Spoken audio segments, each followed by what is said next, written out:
ভাবি সাহেবা, আপনার স্বামী তো সেই 5 বছর ধরে বিদেশে, এর মধ্যে আপনি হঠাৎ বাচ্চার মা হলেন কিভাবে? আরে আপা, যুগ কত এগিয়েছে, আজকাল মা হতে কি আর স্বামী লাগে? এলাকার ভাই ব্রাদাররা তো আছেই, ওরাই তো বিপদের বন্ধু। বলেন কি ভাবি, এটা তো চরম অন্যায়। আর এই ভরা যৌবনে আমাকে একা ফেলে রেখে সে যে বিদেশে পড়ে আছে সেটা বুঝি অন্যায় না? আপনার স্বামী দেশে ফিরে এসে আপনাকে এই অবস্থায় দেখে, তাহলে আপনাকে কি মেনে নেবে? বসে বসে বিনা খরচে একেবারে ফ্রিতে তাকে বাপ বানিয়ে দিলাম, এর জন্য তো ওর আমাকে মেডেল দেওয়া। ডক ভাই, ক্লিনিকের সামনে এসে চিল্লাচিল্লি করছো কেন? আর বলিস না, আগে আমার বউ 4টা বাচ্চার মা হয়েছে নরমালে, আর 5 নম্বরের সময় বলছে সিজার করা লাগবে, 20,000 টাকা পড়বে।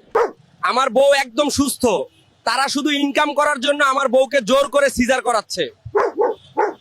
আচ্ছা ডগেশ ভাই, নিজের বউয়ের সাথে প্রেম করা আর পরের বউয়ের সাথে প্রেম করার মধ্যে পার্থক্য কি?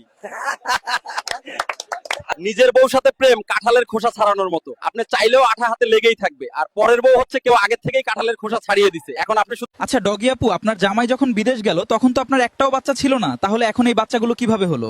এটা আমার পার্সোনাল ব্যাপার, বলতে পারবো না। আরে ম্যাডাম, আমি কিন্তু সব জানি, বলেন। আমার জামাই ছাড়াও আমার এক জাস্ট ফ্রেন্ড আছে যে আমার খুব খেয়াল রাখে। এই যে ভাবি, রাস্তার পাশে বসে তুমি বাচ্চাদের দুধ খাওয়াচ্ছ, তোমার কি লজ্জা শরম নাই? এই হলুদ সাংবাদিক, আমাকে জ্ঞান দিতে আসিস না। হাজার হাজার মেয়ে মানুষ খাওয়ায়, তাতে কিছু হয় না। আর আমি তো কুকুর। মানুষের লজ্জা শরম নাই তা জানি, তবে শুনেছি তোমাদের একবার সেই বললেই তোমরা তা শুনো। ঠিকই বলেছিস, কুকুর হওয়াও আমাদের মান সম্মান আছে। যা, আজ থেকে আর রাস্তায় এভাবে বাচ্চাদের খাওয়াবো না। আমরা সবসময় একসাথে থাকবো, তাই তো? শেষ পর্যন্ত। একদিন আমরা আরো বড় হব। আর এই গাছেই সারা জীবন থাকবো। ওই লোকটা আমাদের দিকে কেন আসছে? কিছু একটা ঠিক লাগছে না। না, ওকে নিয়ে যেও না, আমাকে একা ফেলে যেও না, প্লিজ। সবকিছু এত চুপচাপ হয়ে গেছে, তুই ছাড়া আমি কিছুই না।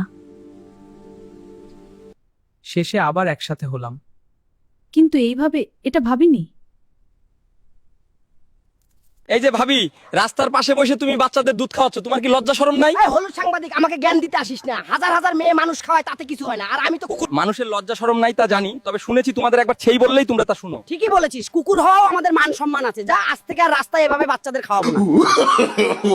ভাইয়েরা, সবাই সাবধানে ডাল ধরো, যেন পড়ে না যাও। সামনেই আমাদের সোনালী সময় আসছে। আমাদের আরো বড় হতে হবে, পাকবো, মিষ্টি স্বাদের হব। ঝড় তো থেমেই গেল। ইস, আর একটু শক্ত করে যদি ডালটা ধরতাম। ও, এসে পড়েছো তুমি? শেষ? তাহলে তো এবার আমি শেষ।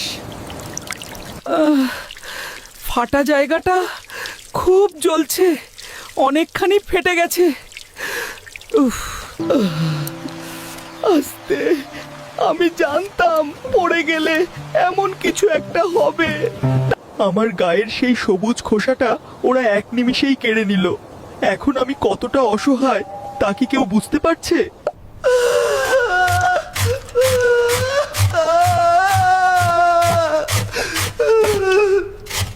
তোমার কাছে এই কাসুন্দি টেস্টি, কিন্তু আমার কাছে কাটা ঘায়ে লবণের ছিটা। ইচ্ছা ছিল বড় হয়ে পেকে গাছে দোল খাবো, অথচ পরিস্থিতি আমাকে ভর্তা বানিয়ে দিল।